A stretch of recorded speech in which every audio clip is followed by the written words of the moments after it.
Before you close this video and tell yourself this isn't about your situation, let me ask you something. What if the silence you've been sitting in isn't rejection at all, but the sound of someone falling apart in private, somewhere you can't see? What if the breakdown you weren't there for wasn't the end of their story with you, but the exact moment their resistance finally ran out of places to hide? Most people believe a breakdown is only destruction. They picture collapse, chaos, something to fear.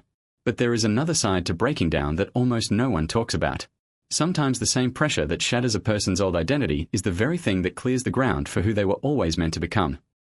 Right now, while you're watching this, your person may be sitting in the wreckage of everything they thought they had control over. The image they built of themselves. The certainty they wore like armor. The story that said they didn't need anyone, that they were fine, that walking away cost them nothing. That story may be collapsing in real time.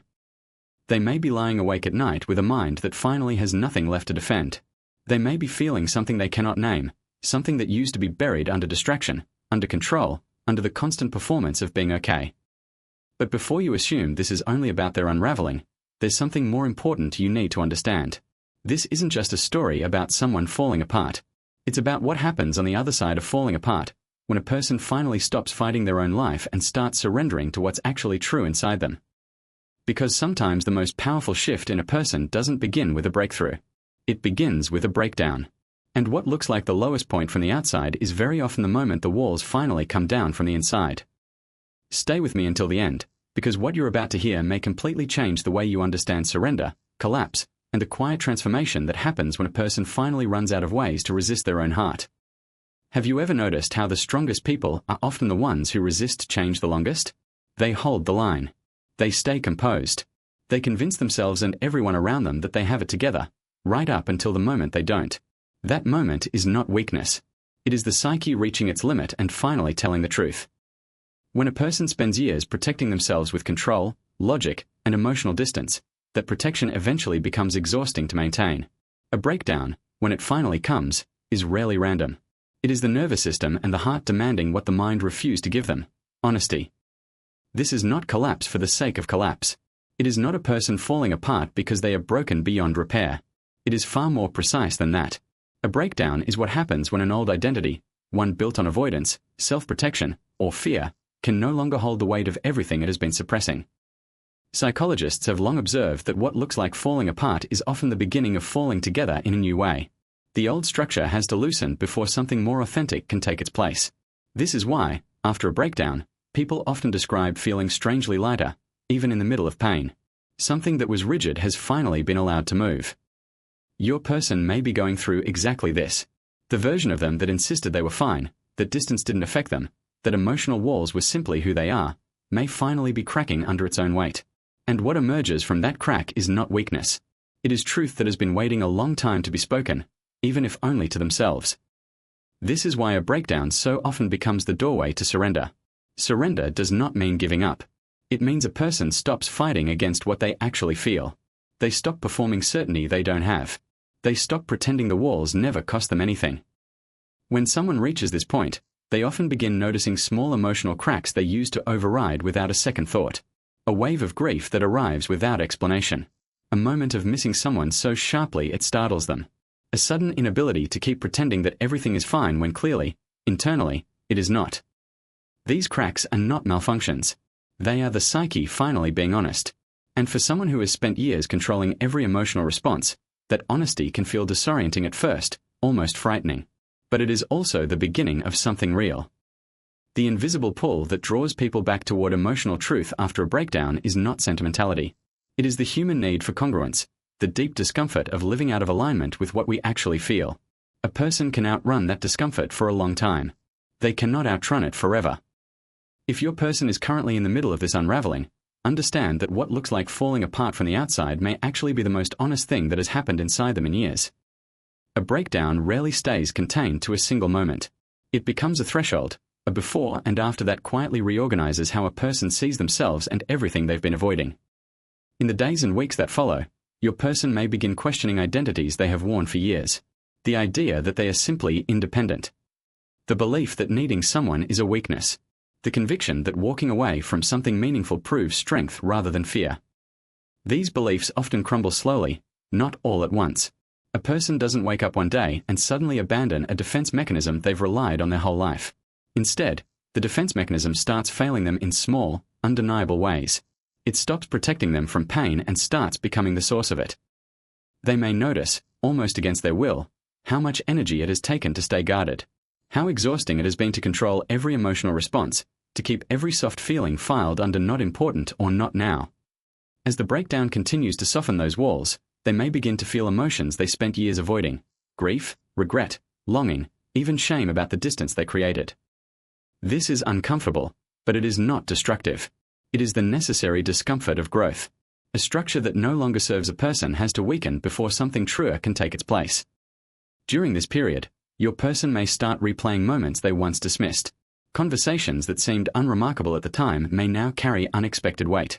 They may recognize, often for the first time, how fear disguised itself as logic, convincing them that emotional distance was wisdom rather than self-protection. As this awareness deepens, something important begins to shift. Instead of judging themselves harshly for what they didn't understand before, they may start extending themselves a strange, unfamiliar compassion. They begin to see their past choices not as failures, but as the actions of someone who did not yet have the emotional tools to do differently. This shift from self-judgment to self-understanding is one of the clearest signs that surrender is beginning. A person cannot surrender to truth while they are still at war with themselves. The breakdown, painful as it is, often becomes the very thing that ends that internal war. From the outside, very little may appear to change. They may still go to work, still show up for daily responsibilities, still seem, to most people, entirely unremarkable. But internally, an entirely different process is unfolding. Old certainties are dissolving.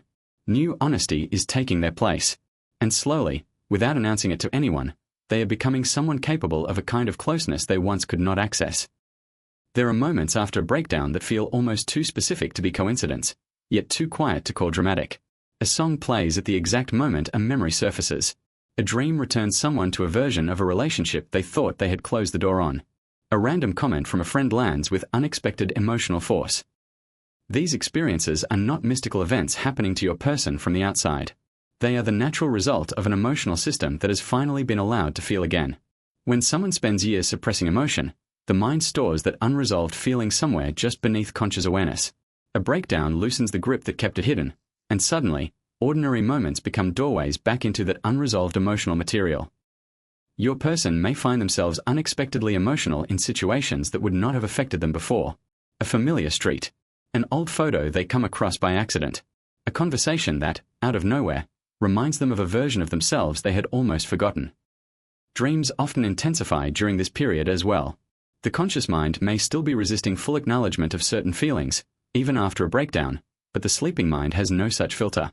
Your person may find themselves dreaming about conversations they never had the courage to have, or revisiting emotional landscapes from earlier in their life, places, and people that represent unfinished honesty rather than literal prediction. These dreams are not messages from the universe in a magical sense. They are the mind's way of processing what waking life has not yet allowed itself to fully feel. But their emotional impact can be just as powerful as if they were. As these signs accumulate, something subtle begins to change in how your person relates to their own inner world. Where they once dismissed emotional reactions as inconvenient or irrational, they may begin to treat them with curiosity instead. They start asking themselves why a particular memory keeps resurfacing, why a certain feeling refuses to fully disappear. This curiosity is the beginning of surrender in its truest sense. Surrender is not collapse. It is the willingness to stop fighting what keeps showing up and instead ask what it might be trying to teach. Your person may begin noticing how often their attention drifts toward unfinished emotional business, not out of obsession, but out of a growing recognition that some things were never actually resolved, only buried. The breakdown removed the ability to keep burying them. What remains is the invitation to finally look. Surrender rarely announces itself. It does not usually arrive as a dramatic decision made in a single moment. More often, it unfolds gradually, through small internal shifts that a person may not even recognize as significant until much later. Your person may not wake up one day and consciously decide to stop resisting their emotions. Instead, they may simply notice that resisting has become harder than allowing. The energy it once took to maintain distance, control, or certainty may start to feel disproportionate to whatever it was protecting them from. This often shows up first in small behavioral changes. They may find themselves less quick to dismiss a feeling as irrational. They may sit with discomfort a little longer instead of immediately distracting themselves from it. They may catch themselves being more honest in conversations, admitting uncertainty instead of performing confidence they don't feel. Another quiet sign of surrender is a softening in how they speak about the past, including their past relationship with you. Where they once might have framed the ending in simple, defensive terms, "It just wasn't right, we wanted different things," they may begin to hold a more complicated, more honest version of events. They may start acknowledging their own role in what went wrong, not with self-blame, but with clarity. They may also begin noticing how they measure new experiences against the emotional depth of what they once had, not because they are unable to move forward, but because the breakdown has made them acutely aware of what genuine emotional presence actually feels like and how rare it is. Regret, when it appears during this stage, rarely looks like dramatic anguish. It is often quieter than that. A passing thought about a conversation that could have gone differently. A recognition, almost in passing, that fear made a decision that love would not have made. These small moments of honesty accumulate, slowly reshaping how your person understands their own story. What makes this process so significant is that it is not happening because your person is trying to find their way back to a specific outcome. It is happening because they are finally willing to face themselves without the usual defenses. The remarkable thing about surrender is that it does not require destination to be meaningful. It simply requires honesty. And it is precisely this honesty, this willingness to stop performing and start feeling, that begins to change everything else in a person's life, whether or not it ever leads back to you. There is a common misunderstanding about breakdowns, that they are purely destructive, something to be endured and then forgotten as quickly as possible. In truth, a breakdown followed by genuine surrender is often the most important preparation a person can go through before they are capable of real, lasting connection. Your person may currently be in a season that looks, from the outside, like it has nothing to do with you at all. They may be focused on rebuilding routines, processing emotions in therapy or in private reflection, reconnecting with parts of their identity they had neglected for years. None of this may seem related to love or reconciliation. But every one of these experiences is quietly building the emotional capacity required for the kind of relationship that can actually last. A person cannot offer presence they do not yet have. They cannot offer emotional honesty they have not yet practiced with themselves. The breakdown, uncomfortable as it was, may be exactly what forced them to develop both. During this time, they may begin noticing behavioral patterns they never questioned before, how quickly they used to withdraw during conflict, how often they mistook control for safety, how rarely they allowed themselves to be fully seen by anyone, including themselves. These realizations do not arrive because someone convinces them of these truths. They arrive because life, and the breakdown itself, made the old patterns impossible to keep ignoring. As they continue moving through this process, they may also begin releasing unrealistic expectations they once carried into relationships, the belief that another person should complete them, or that love should feel effortless at all times. In their place, a more grounded understanding often begins to form, that real connection is built by two people who are each doing their own inner work, not by one person waiting to be rescued from themselves. This inner preparation often changes how they remember their history with you as well. Instead of focusing only on what went wrong, they may begin to hold a fuller picture, one that includes the genuine moments of understanding, the ease that existed before fear took over, the version of the relationship that was real even if it was not yet sustainable. None of this unfolds quickly, and very little of it will be visible from the outside. Much like roots growing beneath the soil long before anything appears above ground, this emotional groundwork happens quietly, without announcement. But it is happening. And by the time your person feels ready to reach toward connection again, whether with you or with someone else, they will be doing so from a foundation of surrender rather than fear. When someone we care about is going through a breakdown, it is natural to focus almost entirely on them. What are they feeling? When will they reach out? What does their silence mean? These questions are understandable, but they can quietly drain energy that would be far more valuable directed inward. The most powerful thing you have control over is not their timeline. It is the quality of your own inner life while you wait, while you wonder, while you give them the space their process requires. This is not about performing patience while secretly waiting for a specific outcome. It is about genuinely building a life that feels meaningful regardless of what they decide. When you invest in your own emotional steadiness, your own healing, your own sense of purpose, you are not distracting yourself from a situation. You are becoming the kind of person capable of receiving real connection if and when it arrives. Emotional steadiness does not mean pretending you don't care. It means caring without letting fear or urgency dictate your every thought. It is the ability to hold hope without being consumed by it, to acknowledge sadness without letting it define your entire identity. As you focus on your own growth, you may notice your relationship to uncertainty beginning to change. Instead of needing constant reassurance about where things stand, you develop a quieter, steadier confidence, one rooted not in knowing the outcome, but in trusting your own capacity to handle whatever the outcome turns out to be. This shift also changes how you show up, should your paths cross again. A person who has spent this time building genuine self-respect brings something very different to a relationship than a person who has spent it anxiously waiting. The first brings groundedness. The second, however unintentionally, often brings pressure. It is also worth remembering that you cannot force someone else's surrender. Just as their breakdown was necessary for their own growth, your season of patience, of releasing control, of learning to sit with the unknown, is necessary for yours. Trying to manage their process from the outside rarely speeds it up. It often does the opposite, adding pressure exactly where space is needed. By releasing the need to control their timeline, you free yourself to focus fully on the one process you actually have influence over, your own. And ironically, this is often when the healthiest possibilities open up, not because you finally said or did the right thing, but because you became someone rooted enough to meet whatever comes next, whole. Whether your paths meet again or continue on separate roads, the deeper transformation available to you right now has very little to do with them at all. It has to do with becoming someone who no longer needs another person's breakdown, or their surrender, to feel whole. A breakdown is never comfortable to witness, especially when it belongs to someone you love. But breakdowns, the honest ones, are rarely the end of a story. More often, they are the moment a person finally stops fighting the truth of who they are and what they feel.